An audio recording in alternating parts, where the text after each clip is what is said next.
بختیار رونا شروع ہو گئی۔ اس عورت کے چہرے کا رنگ فک ہو گیا۔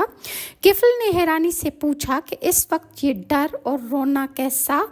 تو اس عورت نے کہا کہ مجھے اللہ تعالیٰ کے عذابوں کا خیال آ رہا ہے۔ اس کام کو ہمارے خالق نے حرام قرار دیا ہے۔ میں بھی اپنی ضرورت سے مجبور ہو کر اس برے کام کے لیے تیار ہو گئی ہوں۔ اب اللہ کا خوف مجھے بے چین کیے دیتا ہے۔ ہائے، آج تو گھڑی کا لطف مستقل میری جان کا روگ بن جائے گا۔ اے کفل، اللہ کے لیے اس بدکاری سے باز آ جا اور اپنے آپ کو تو اس بات کے لیے یا جہنم کی آگ کے لیے تیار سمجھ، اور کیونکہ آخر اللہ کو حساب بھی دینا ہے۔ اس عورت کی پرتاثیر اور سچی باتوں نے کفل پر بہت گہرا اثر ڈالا۔